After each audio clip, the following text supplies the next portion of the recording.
lunchtime. Now, because our guy Junta is practically invisible to his classmates, he has the luxury of choosing where he wants to eat his lunch in peace. But guess who spoils his solo lunch party? None other than our girl Nagisa. Tama and Hazuki are busy today, so Nagisa decides it's the perfect opportunity to have lunch with Junta.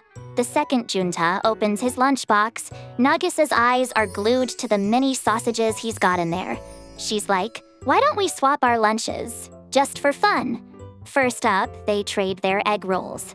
Nagisa even attempts to feed Junta, but gets gently turned down. But plot twist, Nagisa allows Junta to feed her. After snagging one of Junta's mini sausages, Nagisa notices how Junta's eyes light up at the idea of tasting her home-cooked meal. So she promises that next time she'll cook something special for him. A little chit-chat later, we find out that Junta's favorite food is hamburger steak. And just like that, lunchtime comes to a blissful end for the two of them. So school's out, and our trio are off to a restaurant. Tama and Hazuki are like, "Hold up, Nagisa's been acting all cutesy lately." The curiosity is buzzing in the air. Tama and Hazuki straight up ask Nagisa if she's got a crush on someone.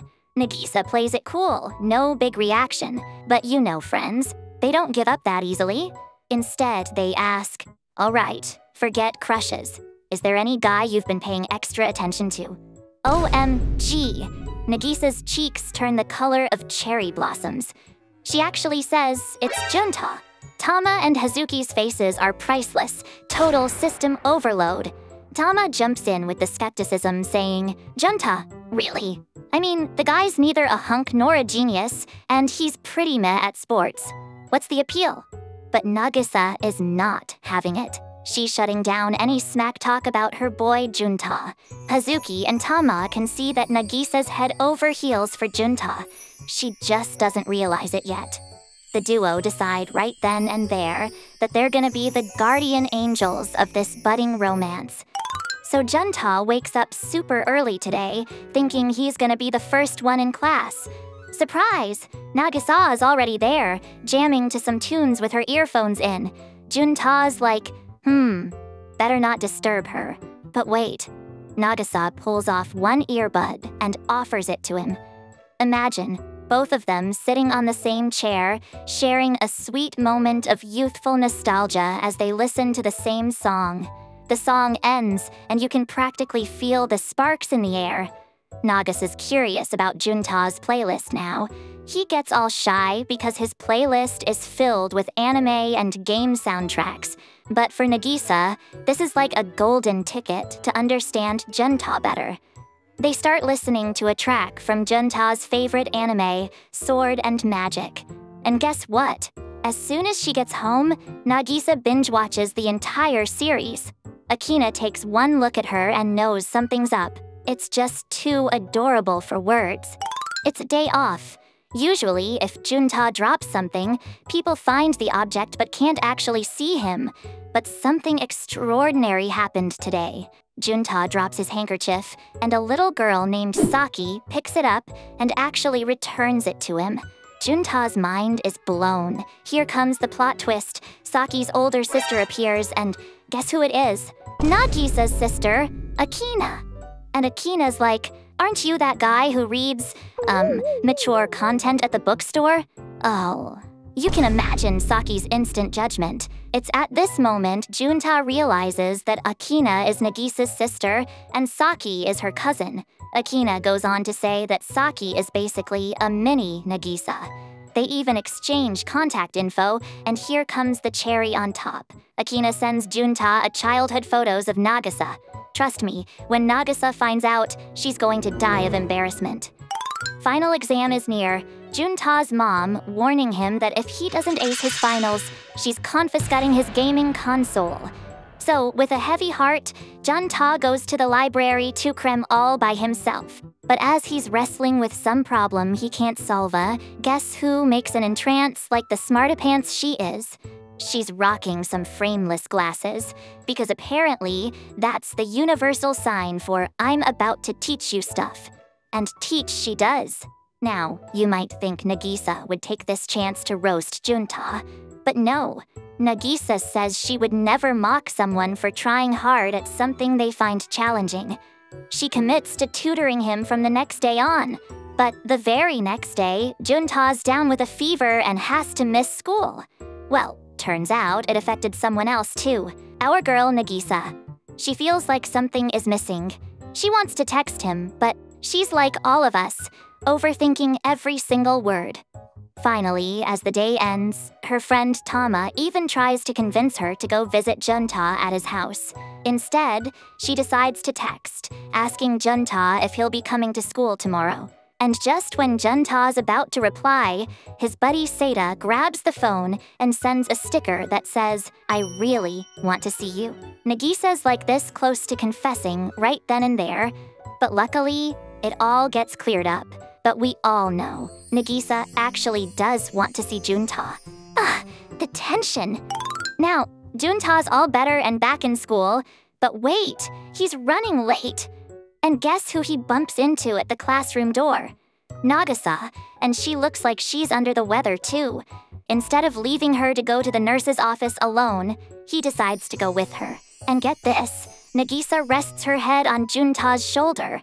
They get to the health room, and the teacher is out. So, there they are, lying on adjacent beds, and Nagisa's holding Junta's hand until she falls asleep. Junta's face is all kinds of red. He's feeling like the protagonist of his own life for once, and we're all here for it. So exams are finally over, thank God. And our boy Junta did just fine, all thanks to Nagisa's tutoring sessions. But there's a cloud hanging over them. They might not be in the same class next year when they move up to 2nd grade in high school. But then, as if the sky itself felt their dread, it starts raining. So, Nagisa has her umbrella, and Junta? Not so much. Nagisa gets this quirky idea, you know. She wonders, if she and Junta share an umbrella, will people finally see him? But Junta hesitates. Nagisa decides to give Junta her umbrella and braves the rain alone. But hold up! Our guy rushes to her and offers to share the umbrella. Nagisa's mini wish of sharing an umbrella with Junta? Consider it granted. And as they're walking home, sharing this single umbrella and being all adorable, guess who passes by? It's Akina. She spots them, and you can almost hear her say, "Oh." Honestly, it's so sweet it could give you a toothache. This morning, Saki, Nagisa's younger sister, she's heading to Nagisa's place and plans to make a scrumptious meal. So she goes shopping, and guess who she runs into? Yep, it's Junta. So our guy sees this little girl struggling with 2 huge bags, and being the gentleman that he is, steps in to help. But hang on, Saki starts panicking. She's forgotten 2 crucial spices for her potato stew. Cue Junta calling up Akina to check, and it turns out, yep, they've got the spices at home. But here's where it gets juicy. Saki can't resist but ask, "What's the deal between you and my sister Nagisa?" Remember, Saki adores her sister and isn't thrilled about the idea of Junta taking her away. Just then, who should show up but Nagisa herself, swooping in to pick up Saki. They both start teasing Junta, and it's all fun and games. But Saki can tell. Yep, she knows Nagisa is totally into Junta. The sweet tension. It's the season where Junta's sneezes make him the center of attention. But he finds himself with a red pen dilemma. Our guy accidentally loses the spring from inside the pen. Guess what happens next? The teacher asks the class to use a red pen. The irony. Nagisa lends him hers and, get this, it's a matching pen. They look like a couple, and it's so freaking cute. Junta's all embarrassed, but hey, desperate times call for desperate measures.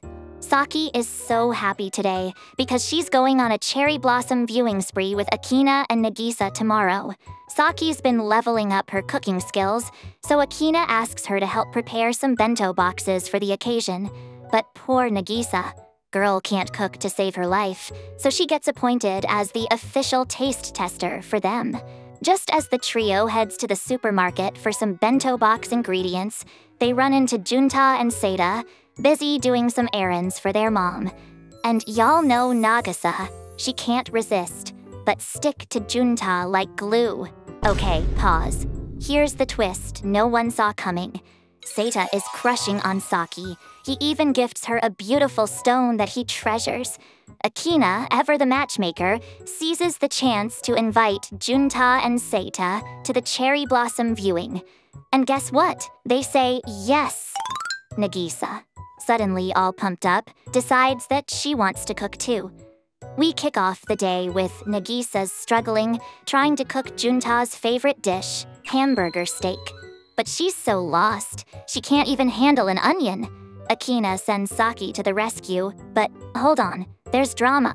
Saki cuts her finger on the very first slice of the onion. The air turns icy in an instant. Saki blames herself, forbidding Nagisa from entering the kitchen. Talk about guilt tripping. But, as always, Akina senses the weird vibes and smooths things over. Eventually, Saki and Nagisa team up to make that delicious hamburger steak. It's a rocky road, but they pull it off. But oh, the shade! When Saki finds out Nagisa made it just for Junta, she bites into the burger first. Huh, take that, Junta! Finally, the squad lands on the perfect cherry blossom-filled spot in the park for their picnic. Little Seda is over the moon to eat a bento made by Saki, and his face turns as red as the cherry blossoms. Though, let's be real, Saki seems to be treating Seda like a kid brother more than anything else. Akina starts off by guzzling beer. She watches as Junta devours Nagisa's carefully crafted hamburger steak and says it's delicious. I mean, Nagisa is visibly blushing. But wait, there's more. Akina, who's now officially tipsy, throws herself at Junta right in front of Nagisa. Nagisa's fuse blows and she storms off. Junta, feeling kinda confused but also guilty, chases after her. Thanks to Seda's nudging, both realize they genuinely care for each other. They return, all smiles, making it a happily ever after cherry blossom day. And there you have it, folks. How about that love squarish kind of thing going on? Sound off below. I'm dying to hear your thoughts. Until next time, keep watching and keep being awesome. Sayonara.